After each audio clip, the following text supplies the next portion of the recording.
Hi students, ഇന്ന് നമ്മൾ discuss ചെയ്യാൻ പോകുന്ന ടോപ്പിക്ക് എക്സ്പ്രസ് കണ്ടീഷനും ഇംപ്ലോയിഡ് കണ്ടീഷനാണ്, അതേപോലെ വാറൻറ്റീസും. എന്താണ് എക്സ്പ്രസ് ഇംപ്ലോയിഡും തമ്മിലുള്ളത് ആദ്യം നമ്മൾ മനസ്സിലാക്കുക. ഓറലായിട്ടും റിട്ടൺ ആയിട്ടും നമ്മൾ പറയുന്നതാണെങ്കിൽ അത് എക്സ്പ്രസ് അല്ലേ. ഒരു കരാറിൽ ഓറലായിട്ടും റിട്ടൺ ആയിട്ടും സെല്ലറും ബയ്യറും തമ്മിൽ പറയുന്ന കണ്ടീഷൻസ് ആണെങ്കിൽ അത് എക്സ്പ്രസ്സും. ഇംപ്ലോയിഡ് എന്ന് പറഞ്ഞു കഴിഞ്ഞാൽ എന്താ, ഓറലായിട്ടോ ഒന്നും പറയാതെ നിയമം പറയാണ്. ഒരു സെല്ലർ ബയ്യർക്ക് ഒരു വസ്തു വെക്കുമ്പോൾ ഇന്ന കണ്ടീഷൻസ് ആ ഗുഡ്സിൻ്റെ മുകളിൽ ഉണ്ടായിരിക്കണം.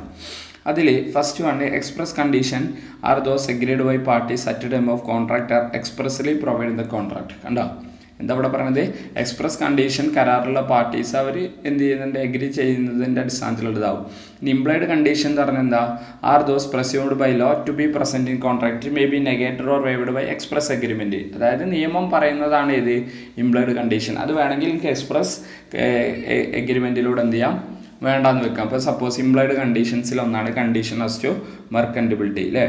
സെല്ലർ ബയ്യർക്ക് ഒരു വസ്തു വെക്കുമ്പോൾ ആ വസ്തുവിന് എന്ത് ചെയ്യണം, കച്ചവട യോഗ്യത ഉണ്ടായിരിക്കണം എന്നാണ് പറയുന്നത്, മെർക്കൻറ്റബിലിറ്റി. സപ്പോസ് ഇപ്പോൾ ഒരു ബൾബാണ് വെക്കണമെന്നുണ്ടെങ്കിൽ ആ ബൾബ് കത്തണ ബൾബായിരിക്കണം.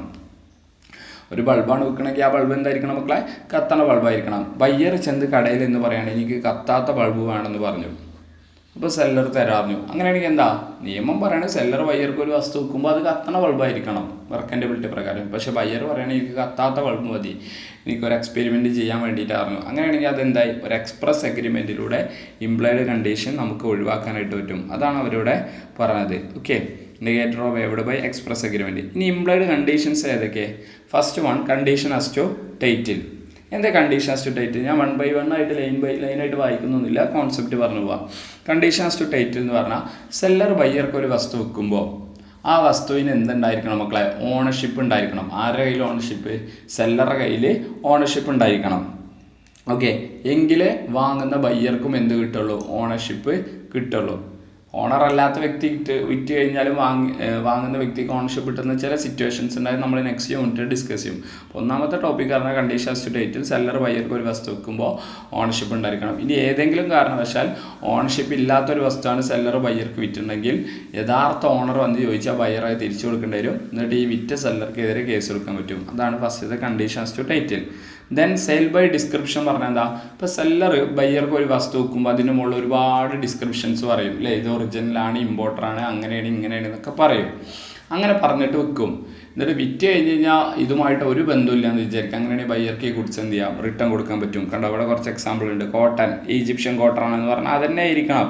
ജാവ ഷുഗർ ആണെന്ന് പറഞ്ഞാൽ ജാവ ഷുഗറാണ്. സ്പെസിഫിക് ഡയമെൻഷനിലുള്ള സ്റ്റീലാണ് പറഞ്ഞിട്ടുണ്ടെങ്കിൽ അതന്നെ ആയിരിക്കണം. ഏതെങ്കിലും കാരണവശാൽ ആ ഡിസ്ക്രിപ്ഷനുമായിട്ട് മാച്ച് അല്ല എന്നുണ്ടെങ്കിൽ ആ ഗുഡ്സ് ആർക്ക് റിട്ടേൺ കൊടുക്കാം, ബയ്യർക്ക് റിട്ടേൺ കൊടുക്കാം. ഇനി ബയ്യർ ഡിസ്ക്രിപ്ഷൻ ആവശ്യപ്പെടാം, എനിക്ക് ഇന്ന സാധനം വേണം, എനിക്ക് പായസത്തിൻ്റെ പരിപ്പ് വേണം.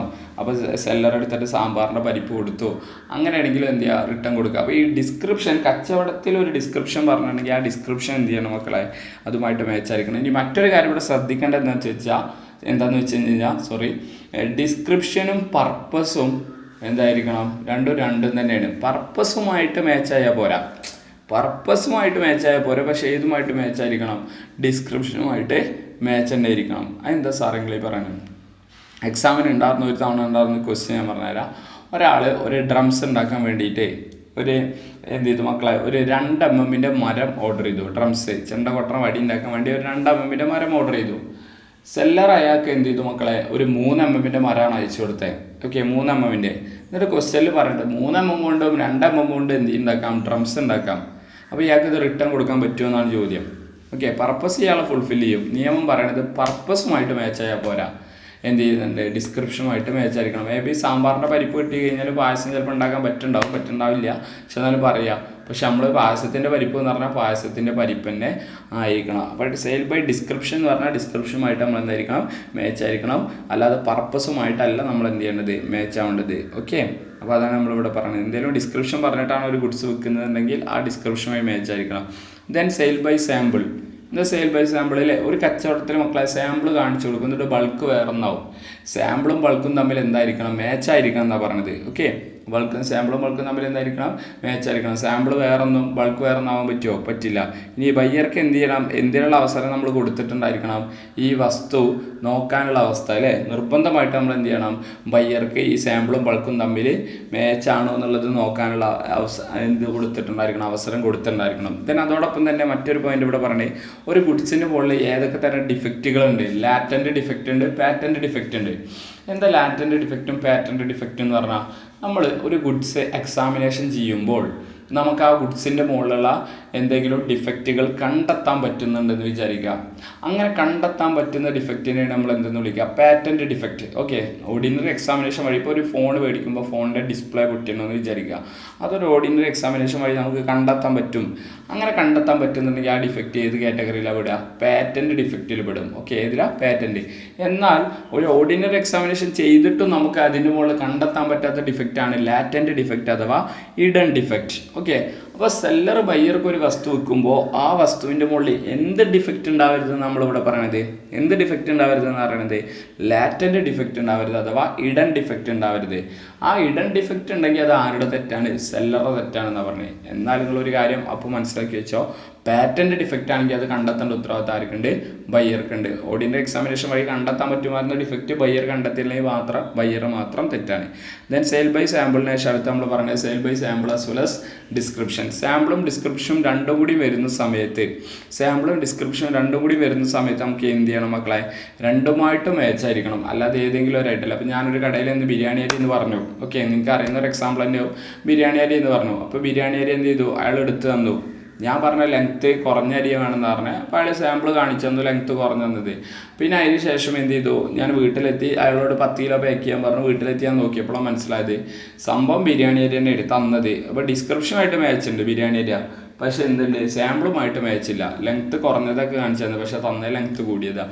നിയമം പറയണത് നിങ്ങൾ സാമ്പിൾ കാണിച്ച് വെക്കുമ്പോൾ എന്തായിരിക്കണം? സാമ്പിളും എന്തായിരിക്കണം? ബൾക്കും തമ്മിൽ മാച്ചായിരിക്കണം എന്ന് പറഞ്ഞ പോലെ തന്നെ ഈ സാമ്പിളും ഡിസ്ക്രിപ്ഷനും തമ്മിൽ എന്തായിരിക്കണം? മാച്ചായിരിക്കണം എന്നും പറഞ്ഞു അല്ലേ. അതേപോലെ തന്നെ സാമ്പിളും ഡിസ്ക്രിപ്ഷനും തമ്മിൽ വരുമ്പോൾ രണ്ടും മാച്ചായിരിക്കണം. ഏതെങ്കിലും സാമ്പിളുമായിട്ട് മാത്രം മാച്ചായ പോരാ. ബിരിയാണി അരി എന്തായിരിക്കണം? ഞാൻ പറഞ്ഞ ബിരിയാണീൻ്റെ അരി ഒന്നാമത് തരണ ബിരിയാണി അരി ആയിരിക്കണം. പിന്നെ മറ്റൊന്നെന്ന് പറയുന്നത് എന്താ? ഈ പറഞ്ഞ അരി തന്നെ ആയിരിക്കണം എന്ന് പറഞ്ഞാൽ അത് ഏതെങ്കിലും ഒരെണ്ണമായിട്ട് മാച്ചായ പോരെന്ന് പറയണേ. Okay, then conditions to quality or fitness. അതായത് conditions to quality or fitness, ഈ പോയിന്റ് ശ്രദ്ധിക്കുക. സാധാരണ ഇങ്ങനെ ഒരു ഇംപ്ലോയിഡ് കണ്ടീഷൻ ഇല്ല. എന്താ ഇവിടെ പറയണത്? സെല്ലർ ബയ്യർക്ക് ഒരു വസ്തു വിൽക്കുമ്പോൾ അത് ബയ്യറുടെ പർപ്പസിന് ഓക്കെ ആവണമെന്ന് യാതൊരുവിധ നിർബന്ധവും സെല്ലറെ സംബന്ധിച്ചില്ല. കാരണം ബയ്യർ ഒരു വസ്തു എന്തിനാണ് മേടിക്കുന്നതെന്ന് ഇപ്പോൾ ബയ്യർ പറയാത്ത കാലത്തോളം ആർക്കറിയില്ല, സെല്ലർക്കറിയില്ല. ഇപ്പോൾ സപ്പോസ് അങ്ങനെയാണെങ്കിൽ പിന്നെ നിങ്ങൾക്ക് സെല്ലറെ കുറ്റം പറയാനും പറ്റില്ല. അതായത് ഇപ്പോൾ ഒരു കടയിൽ ഞാൻ ക്ലാസ്സിൽ പറഞ്ഞു കൊടുക്കുന്ന ഒരു എക്സാമ്പിളാണ്. നിങ്ങളൊരു കടയിൽ എന്നിട്ട് ഒരു ക്ലോത്ത് വേണം പറഞ്ഞു. ഒരു ക്ലോത്ത് ഉണ്ട്, ആ ഒരു ക്ലോത്ത് നല്ല ഭംഗിയുള്ള ഒരു ക്ലോത്ത് ഉണ്ട്, നിങ്ങളതെടുത്തു. ഓക്കെ, നിങ്ങൾ തന്നെ സ്വയം സെലക്ട് ചെയ്തു. ഓക്കെ, ഒരു സൂപ്പർ മാർക്കറ്റാണെന്ന് വിചാരിക്കുക. സപ്പോസ് നിങ്ങൾ തന്നെ സ്വയം സെലക്ട് ചെയ്തു, എന്നിട്ട് ക്യാഷിൻ്റെ ബില്ല് അടിക്കുന്നിടത്ത് കൊണ്ടുപോയിട്ട് ബില്ല് ചെയ്തു, നിങ്ങളത് മേടിച്ചു. ഈ ക്ലോത്ത് മേടിക്കുമ്പോൾ നിങ്ങളുടെ മനസ്സിൽ ഉദ്ദേശം എന്താ വെച്ചിട്ടാണ്? ഈ ക്ലോത്ത് കൊണ്ട് നല്ലൊരു ചുരിദാർ അടിക്കണം, അല്ലെങ്കിൽ നല്ലൊരു ഷർട്ട് അടിക്കണം. ഇതാണ് നിങ്ങളുടെ മനസ്സിൽ പ്രധാനമായിട്ടുള്ള ഒരു ഉദ്ദേശം. ഓക്കെ, അവസാനം നിങ്ങൾ ഇതുകൊണ്ട് എന്ത് ചെയ്തു മക്കളെ? ഇതുകൊണ്ട് ടൈലറുടെ അടുത്ത് പോയിട്ട് ഈ ഷർട്ട് കൊണ്ടൊന്ന് ഈ ക്ലോത്ത് കൊണ്ടൊന്ന് ചുരിദാർ അടിക്കണം, അല്ലെങ്കിൽ ഒരു ഷർട്ട് അടിച്ചതെന്ന് പറഞ്ഞപ്പോൾ അപ്പോഴാണ് ടൈലർ പറഞ്ഞത് ഇതുകൊണ്ട് ചുരിദാർ അടിക്കാൻ ഒന്നിനും പറ്റില്ല, ഇതുകൊണ്ട് എന്ത് ചെയ്യുന്നുണ്ട്? കർട്ടൺ അടിക്കാൻ മാത്രമേ പറ്റുള്ളൂ, ഇത് കർട്ടൺ അടിക്കുന്ന ക്ലോത്താണ്. അപ്പോൾ നിങ്ങൾ തിരിച്ചറിഞ്ഞു. അങ്ങനെയാണെങ്കിൽ ഇവിടെ സെല്ലറെ കുറ്റം പറയാൻ പറ്റുമോ? ബയ്യർ ഒരു ഗുഡ്സ് സ്വയം സെലക്ട് ചെയ്തു, അവസാനം എന്ത് ചെയ്തു? ബയ്യർ പർപ്പസിന് നോക്കിയില്ല എന്നുണ്ടെങ്കിൽ സെല്ലർ കുറ്റം പറയാൻ പറ്റില്ല. അതവിടെ പറഞ്ഞത് there is no implied condition as to quality or fitness. കണ്ടോ? KVM emptor the buyer beware. ബയ്യർ ബോധവാനായിരിക്കണം എന്നാണ് പറയുന്നത്. നമ്മൾ ഒരു വസ്തു സെലക്ട് ചെയ്ത് നമ്മുടെ പർപ്പസിന് നോക്കി അല്ലെങ്കിൽ പിന്നെ സെല്ലർ കുറ്റം പറയാൻ പറ്റില്ല. എന്നാൽ hour there may be implied condition on this regard if the buyer. എന്നാൽ ചില സിറ്റുവേഷൻസിൽ എന്ത് ചെയ്യും? സെല്ലർ ലാബിളാവും. ഏതൊക്കെയത് ഇല്ലേ? അല്ലെങ്കിൽ KVM ടെംപ്റ്ററിൻ്റെ എക്സെപ്ഷൻ ആയിട്ട് നമുക്ക് ഇവിടെ പറയാം. സെല്ലറോട് ബയ്യർ പർപ്പസ് എന്താന്ന് പറഞ്ഞു, നേരത്തെ അതേ പറഞ്ഞ പോലത്തെ സിറ്റുവേഷൻ. അത് ഞാൻ ഒന്നുകൂടി പറഞ്ഞൊരു എക്സാമ്പിൾ. ബയ്യർ പറഞ്ഞു സെല്ലറോട്, ഞാൻ ഈ ഗുഡ്സ് മേടിക്കുന്നത് ഷർട്ട് അടിക്കാൻ വേണ്ടിയിട്ടാണ്, അല്ലെങ്കിൽ ചുരിദാർ അടിക്കാൻ വേണ്ടിയിട്ടാണ്, ഷർട്ട് അടിക്കാൻ വേണ്ടിയിട്ടാണ് അല്ലെങ്കിൽ ചുരിദാർ അടിക്കാൻ വേണ്ടിയിട്ടാണ് വളരെ വ്യക്തമായിട്ട് പറഞ്ഞു. അല്ലെങ്കിൽ സെല്ലർ കാലങ്ങളായിട്ട് ഈ ഗുഡ്സ് വിൽക്കുന്ന ഒരാളാണ്. കണ്ടോ? Seller as ordinarily dealing those goods.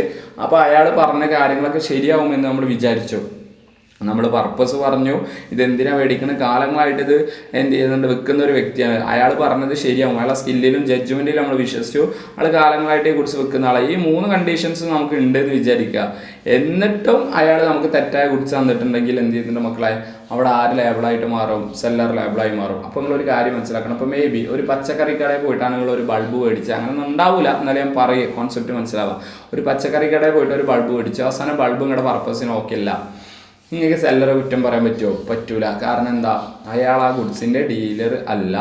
അതേസമയം നിങ്ങൾ ഒരു ഇലക്ട്രോണിക് ഷോപ്പ് പോയിട്ട് ഒരു ബൾബ് മേടിച്ചു, പർപ്പസൊക്കെ പറഞ്ഞു, എന്നിട്ട് ആ ബൾബ് എന്ത് ചെയ്യുന്നുണ്ട് നിങ്ങളുടെ പർപ്പസിന് ഓക്കെ അല്ലെങ്കിൽ ഇലക്ട്രോണിക് ഷോപ്പുകാരെ കുറ്റം പറയാൻ പറ്റും. അപ്പോൾ നമ്മൾ പർപ്പസ് പറഞ്ഞു, എല്ലാം നമ്മൾ എന്തിനാണ് മേടിക്കുന്നതെന്ന് പറഞ്ഞു, അവരുടെ കഴിവിലും അറിവിലും നമ്മൾ വിശ്വസിച്ചു, അവരുടെ കാലങ്ങളായിട്ട് ആ ഗുഡ്സ് വെക്കുന്ന ആൾക്കാരാണ്.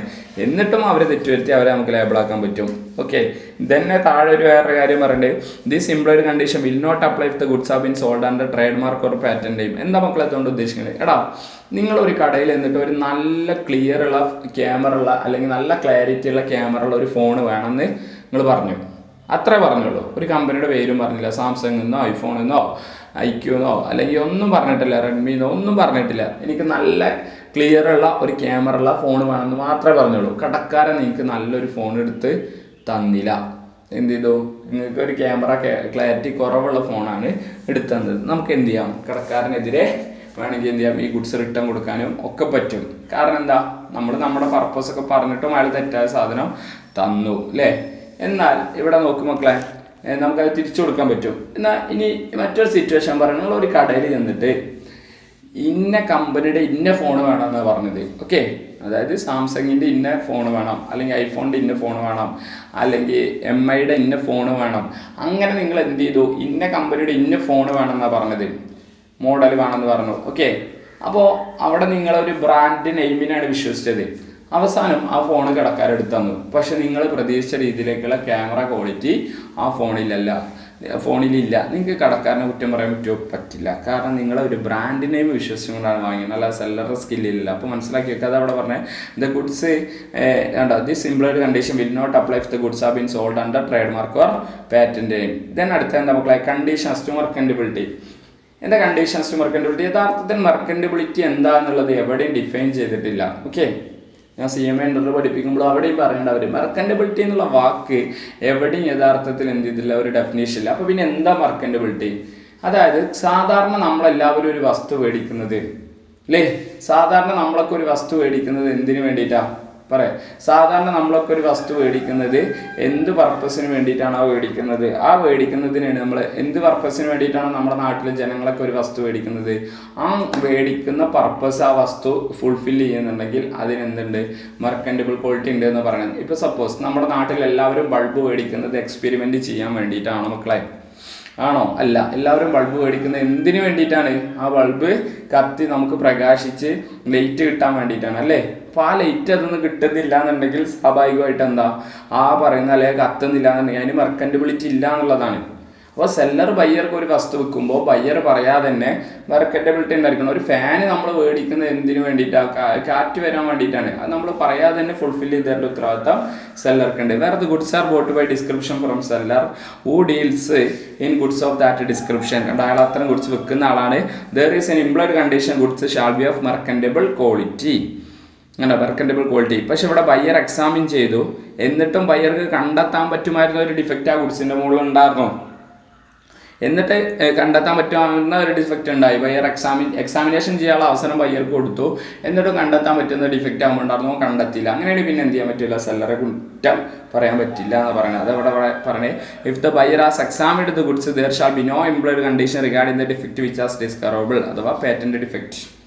ഇനി conditions quality or usage of trade. എടാ, പരമ്പരാഗതമായിട്ട് ഒരു വസ്തു എന്ത് പർപ്പസിന് വേണ്ടിയിട്ടാണോ നമ്മൾ ഉപയോഗിക്കുന്നത് അത് നമ്മൾ പറയാതെ തന്നെ സെല്ലർ ഫുൾഫിൽ ചെയ്തിട്ടുണ്ട്. മെർക്കൻറ്റബിൾ ക്വാളിറ്റി കൂടാതെ നമുക്ക് എന്ത് ചെയ്യേണ്ടത്, ഇങ്ങനെ ഒരു പോയിന്റ് കൂടിയും പറയണ്ടേ, മനസ്സിലാവുന്നത്. ഇത് നമ്മുടെ ടെക്സ്റ്റ് ബുക്കിൽ ഇല്ല, പക്ഷെ നമ്മളിതിൽ എന്ത് ചെയ്തു, എക്സ്ട്രാ ആഡ് ചെയ്ത് കൊടുത്താണ്. ഓക്കെ, നിങ്ങളുടെ ആൻസറിൻ്റെ ഒപ്പം കൂടി എഴുതാം. ഓക്കെ, അപ്പോൾ മെർക്കൻറ്റബിലിറ്റി ഉണ്ട്, പ്ലസ് എന്താണ് quality or fitness by usage of trade. എന്ത് പർപ്പസിന് വേണ്ടിയിട്ടാണോ കാലങ്ങളായിട്ട് നമ്മളൊരു വസ്തു ഉപയോഗിക്കുന്നത്, ഒരു പേന കാലങ്ങളായിട്ട് എഴുതാൻ വേണ്ടി ഉപയോഗിക്കുകയാണ്, അങ്ങനെയാണെങ്കിൽ എഴുതാൻ വേണ്ടിയിട്ട് ഒരു പേന എന്ന് പറയണ്ട, കത്തിക്കാൻ വേണ്ടിയിട്ട് ഒരു തീപ്പെട്ടി എന്ന് പറയേണ്ട ആവശ്യമില്ല. മനസ്സിലാവുന്നുണ്ടോ? അത് പറയാതെ തന്നെ സെല്ലർ ഫുൾഫിൽ ചെയ്തിടണം. Then conditions to wholesomeness. എന്താ ഹോൾസംനെസ്? എല്ലാം തികഞ്ഞത്, പരിപൂർണമായതായിരിക്കണം എന്നാണ് പറഞ്ഞത്. ഓക്കെ, എല്ലാം തികഞ്ഞതായിരിക്കണം, അതോടൊപ്പം തന്നെ എന്താ മക്കളെ, പരിപൂർണമായതായിരിക്കണം. കഴിക്കുന്നതോ ഉപയോഗിക്കുന്നതായിട്ടുള്ള വസ്തു, ഇപ്പോൾ ഒരു ഫുഡ് ഐറ്റംസ് ആണ് വിൽക്കുന്നത് വിചാരിക്കുക, അല്ലെങ്കിൽ വല്ല പ്രൊവിഷൻസ് നമ്മൾ സ്കിന്നിനൊക്കെ ഉപയോഗിക്കുന്ന സാധനങ്ങളാണ് വിചാരിക്കുക, അത് കഴിക്കാനോ അല്ലെങ്കിൽ ഉപയോഗിക്കാനോ മാത്രം പറ്റിയ പോലെ അത് കഴിച്ചതിനും ഉപയോഗിച്ചതിന് ശേഷം യാതൊരുവിധ പ്രശ്നങ്ങളും നമുക്ക് ഉണ്ടാവില്ല. അതുമായി ബന്ധപ്പെട്ട ഒരു കേസാണ് Frost versus Aylesbury dairy company. Frost തൻ്റെ ഭാര്യ ഒരു ഐസ്പെറി ഡയറി കമ്പനിയുടെ ഒരു പാല് മേടിച്ച് അത് ഉപയോഗിച്ച് എന്ത് ചെയ്തു മക്കളെ, അവർ മരിച്ചുപോയി. അപ്പോൾ എന്ത് ചെയ്തു, ഈ ടൈഫോയിഡ് ജെംസ് പിടിപെട്ടിട്ട് അപ്പോൾ ഫ്രോസ്റ്റ് ഈ കമ്പനിക്കെതിരെ കേസ് കൊടുത്തു. അപ്പോൾ കോടതി പറഞ്ഞത് എന്താ വെച്ചാൽ, ഐസ്പെറി ഡയറി കമ്പനി പറഞ്ഞത് ഞങ്ങൾ കൊടുത്ത പാല് കുടിക്കാൻ പറ്റും, അതിൽ ടൈഫോയിഡ് ജെംസ് ഉണ്ടോയെന്ന് ഞങ്ങൾ അറിയില്ലാന്ന്. പക്ഷേ കോടതി പറഞ്ഞു, നിങ്ങൾ കഴിക്കുന്നതോ ഉപയോഗിക്കുന്നതായിട്ടുള്ള വസ്തുക്കളാണ് വിൽക്കണമെന്നുണ്ടെങ്കിൽ നിർബന്ധമായിട്ടും അതിൽ എന്തുണ്ടായിരിക്കണം, പരിപൂർണമായിരിക്കണം. കഴിച്ചതിനും ഉപയോഗിച്ചതിന് ശേഷം ഒരു പ്രശ്നം വരരുത്. അതാണ് ഇവിടെ നമ്മൾ പറയണത്. ഓക്കെ, അപ്പോൾ ഇത്ര ഇംപ്ലൈഡ് കണ്ടീഷൻസാണ് നമ്മൾ ഇവിടെ പറയണത്. നിങ്ങൾക്ക് ഇൻഡയറക്റ്റ് ക്വസ്റ്റ്യൻ ആവും അധികം ഈ ടോപ്പിക്കൊന്നും ഇതുവരെ വന്നിട്ടുള്ളത്. Conditions to title, sale by description, sale by sample as well as description, conditions to quality or fitness, conditions to merchantability, conditions quality or fitness, usage of trade, conditions to wholesomeness. ഇനി implied warranties എന്ന് പറഞ്ഞു കഴിഞ്ഞാൽ എന്താ? ഒന്നുമില്ല. Warranties to undisturbed possession. എടാ, എന്താ undisturbed possession? Disturbed possession എന്താ? ഇപ്പോൾ ഞാൻ നിങ്ങൾക്കൊരു സാധനം തന്നു, കുറച്ച് കഴിഞ്ഞപ്പോൾ അത് ഞാനോ അല്ലെങ്കിൽ വേറൊരാൾ വന്നിട്ട് എന്ത് ചെയ്യുക, എടുത്തുകൊണ്ടോ പിന്നെ നിങ്ങൾക്ക് തന്നെ കൊടുന്നു തരിക, പിന്നെ ആ സാധനം നിങ്ങൾക്ക് ഞാൻ എന്ത് ചെയ്തു എടുത്തുകൊണ്ടുപോവുക, പിന്നെയും വേറെ ആൾ വന്നിട്ട് എടുത്തോണ്ട് പോവുക, പിന്നെയും തരിക. അങ്ങനെ നിങ്ങൾ വാങ്ങിയാടോ നിങ്ങളൊരു വസ്തു പൈസ കൊടുത്ത് മേടിച്ച് നിങ്ങളൊക്കെ അതിൻ്റെ ഓണറായി മാറിക്കഴിഞ്ഞാൽ പിന്നെ ആ വസ്തു എന്ത് ചെയ്യണം, എവിടെ വെക്കണം എന്നുള്ളത് ആരാ തീരുമാനിക്കുക? അത് മേടിച്ച് ബയ്യറല്ലേ, വേറൊരാളാണോ തീരുമാനിക്കുക? അല്ല. ഒരു ഗുഡ്സ് നമ്മൾ മേടിച്ച് കഴിഞ്ഞാൽ ആ ഗുഡ്സിൻ്റെ പോലെ നമുക്ക് ക്വയറ്റ് പൊസഷൻ, എന്താ ക്വയറ്റ് പൊസഷൻ? Complete possession. അത് എന്ത് ചെയ്യണം, എവിടെ വെക്കണം എന്നുള്ളതൊക്കെ നമ്മൾ തീരുമാനം എടുക്കുന്നതാണ് പറയുന്നത് മക്കളെ. അതുകൊണ്ട് തന്നെ ഒരു സെല്ലർ ബയ്യർക്ക് ഒരു വസ്തു വിൽക്കുമ്പോൾ ഡിസ്റ്റർബ്ഡ് പൊസഷൻ ഉള്ളത് വിൽക്കരുത്. സപ്പോസ് അപ്പോൾ ഇങ്ങനെ ഡിസ്റ്റർബ്ഡ് പൊസഷൻ ഉള്ളത് വിൽക്കുക സാറേ, എടാ വേറെ ആളുടെ മുന്നിൽ പണയം വെച്ചതായിട്ടുള്ള ഒരു സാധനം എടുത്തിട്ടാണ് നിങ്ങൾക്ക് വിറ്റത്. ഇപ്പോൾ ഒരു ലാപ്ടോപ്പ് നിങ്ങൾക്ക് വിൽക്കണം, അത് പണയം വെച്ചിട്ടുണ്ടാവും, പണയം വെച്ചിട്ടുണ്ടോ എന്നുള്ളതിന് ഇപ്പോൾ തെളിവൊന്നും ഉണ്ടാവില്ലല്ലോ. നിങ്ങൾക്ക് വിറ്റതിന് ശേഷം ഞാൻ ലോൺ അടക്കുന്നില്ല, അങ്ങനെയാണെങ്കിൽ ഞാൻ ആരുടെ മുന്നിലാണോ പണയം വെച്ച പ്ലഡ്ജ്, ആ പ്ലഡ്ജ് വന്ന് ആ ലാപ്ടോപ്പ് എടുത്തുകൊണ്ട് പോകാം. ഞാൻ EMI അല്ലെങ്കിൽ എമൗണ്ട് തിരിച്ചടക്കുമ്പോൾ അയാൾ നിങ്ങൾക്ക് തന്നെ കൊണ്ടുവരും. വീണ്ടും ഞാൻ ലോൺ തെറ്റിക്കുമ്പോൾ അയാൾ എടുത്തുകൊണ്ട് പോകും, പിന്നെ നിങ്ങൾക്ക് കൊണ്ടുവരും. അങ്ങനെയാണ് ഡിസ്റ്റർബ്ഡ് പൊസഷനാണ്. അങ്ങനെ ഒരിക്കലും എന്തിരിക്കരുത്, ഉണ്ടാവരുത്. അൺഡിസ്റ്റർബ്ഡ് പൊസഷൻ ആയിരിക്കണം എന്ന് പറയുന്നത്. Then warranties to non existence of encumbrances. എന്താ എൻകംബ്രൻസസ് എന്ന് പറഞ്ഞാൽ? നിയമബാധ്യത എന്നാണ് അർത്ഥം. എൻകംബ്രൻസസ് എന്ന് പറഞ്ഞ വാക്കിൻ്റെ അർത്ഥം എന്താ മക്കളെ? നിയമബാധ്യത. സെല്ലർ ബയ്യർക്ക് ഒരു വസ്തു വെക്കുമ്പോൾ ആ വസ്തുവിൻ്റെ മുകളിൽ എന്തുണ്ടായിരിക്കരുത്? യാതൊരുവിധ നിയമബാധ്യതകളും ഉണ്ടായിരിക്കരുത്. ഇപ്പോൾ ഒരു കാറ് വിൽക്കുകയാണെന്ന് വിചാരിക്കുക, ആ കാറിന് മുകളിൽ കുറേ, ഇപ്പോൾ ഒരു സെക്കൻഡ് ഹാൻഡ് കാറ് വിൽക്കുകയാണ്, എൻ്റെ നാട്ടിൽ ഇപ്പോഴത്തും കൂടി ഉണ്ടായതാണ്. ഒരു കൂട്ടുകാരൻ ഒരു കാറ് വാങ്ങുന്ന സമയത്ത് ആ കാറിൻ്റെ മുകളിൽ കുറേ ഫൈനും കാര്യങ്ങളൊക്കെ ഇവർ അടക്കാണ്ട് ഓവർ സ്പീഡിൽ പോയത്, അതൊക്കെ ഒരു മറച്ചു വെച്ചാണ്. അത് മറച്ചു വെച്ചിട്ടാണ് അവർ വിൽക്കാൻ വേണ്ടി ശ്രമിച്ചത്. അപ്പോൾ ഞങ്ങൾ വെറുതെ കാർ ഇൻഫോ എന്ന് പറഞ്ഞ മൊബൈൽ ആപ്പ് എടുത്തിട്ട് അതിൽ നോക്കിയപ്പോഴാണ് കാർ ബ്ലാക്ക് ലിസ്റ്റിൽ പെട്ടിട്ടുണ്ട്, കുറേ ഫൈൻ അടക്കേണ്ട. അവസാനം അവരോട് നമ്മൾ പറഞ്ഞു എന്ത് ചെയ്യണം, ഈ പറയുന്ന പെനാൾട്ടിയും കാര്യങ്ങളൊക്കെ ക്ലിയർ ചെയ്തിട്ട് തരണം. അപ്പോൾ സെല്ലർ ബയ്യർക്ക് ഒരു വസ്തു വെക്കുമ്പോൾ ഇപ്പോൾ എന്തെങ്കിലും ഇമ്പോർട്ട് ചെയ്ത സാധനമാണെങ്കിൽ കസ്റ്റം ഡ്യൂട്ടിയോ അങ്ങനെ എന്തെങ്കിലുമൊക്കെ അടക്കമുണ്ടെങ്കിൽ അതൊക്കെ അടച്ച് ക്ലിയർ ചെയ്ത് എല്ലാ നിയമപരമായ ബാധ്യതകളും ക്ലിയർ ചെയ്തതിന് ശേഷം മാത്രമേ ബയ്യർക്ക് വിൽക്കാൻ പറ്റൂ. അല്ലെങ്കിൽ പിന്നെ ബയ്യറോട് അത് എന്ത് ചെയ്യണം, പറയണം. അല്ലാതെ അടക്കുന്നുമില്ല, പറയാതിരിക്കുന്നുമില്ല, അങ്ങനെ നിങ്ങൾ ഒരിക്കലും ചെയ്യരുത്. അപ്പോൾ വാറന്റി ബയ്യർ അറിയാത്തതായിട്ടുള്ള ഒരു നിയമബാധ്യത ഗുഡ്സിന് മുകളിൽ ഉണ്ടാവരുത് എന്നാണ്. Goods shall be free from any charge or encumbrances. Charge എന്നുള്ളതുകൊണ്ട് ഉദ്ദേശിക്കുന്നത് ഇപ്പോൾ നമ്മൾ പണയം വെക്കുക അങ്ങനെയുള്ള ഫിക്സഡ് ചാർജ്, ഫ്ലോട്ടിംഗ് ചാർജ് എന്നൊക്കെ ഉള്ള പോലെ തന്നെ എന്തെങ്കിലും നിയമപരമായിട്ട് എന്ത് ചെയ്യും ഉള്ള എന്തെങ്കിലും കാര്യങ്ങളൊന്നും ആ വസ്തുവിൻ്റെ മുകളിൽ ഉണ്ടാവരുത്. Okay. Then warranties quality or fitness usage of trade. നമ്മൾ ഇംപ്ലോയിഡ് കണ്ടീഷനിൽ പറഞ്ഞ പോലെ തന്നെ കാലങ്ങളായിട്ട് ഒരു വസ്തു എന്ത് പർപ്പസിന് വേണ്ടിയിട്ടാണോ നമ്മൾ വിൽക്കുന്നത് അതെന്ത് ചെയ്യണം, annexed attached by usage of trade. Annexed or attached by usage of trade പറഞ്ഞാൽ എന്താ, എന്ത് പർപ്പസിന് വേണ്ടിയിട്ട് അനക്സ്ഡ്, അതുമായി ബന്ധപ്പെട്ട് കാലങ്ങളായിട്ട് ഒരു വസ്തു എന്ത് പർപ്പസിന് വേണ്ടിയിട്ടാണോ വിൽക്കുന്നത്. ഒരു ചെയർ വിൽക്കുന്നത് എന്തിനാ, കാലങ്ങളായിട്ട് ഭംഗിക്ക് വീട്ടിലിടാൻ വേണ്ടിയിട്ടാണോ, ഇരിക്കാൻ വേണ്ടിയിട്ടാണോ? ഇരിക്കാൻ വേണ്ടിയിട്ടാണ്. ചെയർ കാണാൻ നല്ല ഭംഗിയുണ്ട്, പക്ഷേ ഇരിക്കാൻ പറ്റുന്നില്ല. അപ്പോൾ നമ്മൾ കടക്കാരനോട് പറഞ്ഞതും ഇരിക്കാൻ പറ്റുന്നില്ലല്ലോ, ഇരിക്കുമ്പോൾ വേദനയ്ക്കാണ്, മുറി വരികയാണ് പറഞ്ഞപ്പോൾ കടക്കാരൻ പറയാം, നിങ്ങൾ ചെയർ വേണമെന്നല്ലേ പറഞ്ഞിട്ടുള്ളൂ, ഇരിക്കാൻ പറ്റണ ചെയർ വേണമെന്ന് പറഞ്ഞിട്ടില്ലല്ലോ എന്ന്. അങ്ങനെ പറയേണ്ട ആവശ്യമുണ്ടോ? പറയാതെ തന്നെ അത് ഫുൾഫിൽ ചെയ്ത് തരണം. Then disclosure of dangerous nature of goods. Seller ബയ്യർക്ക് ഒരു വസ്തു വെക്കുമ്പോൾ ആ വസ്തുവിൻ്റെ മുകളിൽ വല്ല ഡേഞ്ചറസ് ആയിട്ടുള്ള നാച്ചറുകൾ ഉണ്ടെങ്കിൽ അല്ലേ, നമ്മൾ കണ്ടില്ലേ കീപ്പ് ഔട്ട് ഫ്രം ചിൽഡ്രൻ, അല്ലെങ്കിൽ എന്ത് ചെയ്യുന്നുണ്ട് ഡയലൂട്ട് ചെയ്ത് ഉപയോഗിക്കുക, store in cool place for extend use only. അങ്ങനെ ആ ഗുഡ്സുമായി ബന്ധപ്പെട്ട് എന്തെങ്കിലും ഡേഞ്ചറസ് നാച്ചർ ഉണ്ടെങ്കിൽ സെല്ലർ അത് ബയ്യർക്ക് പറഞ്ഞു കൊടുക്കണം.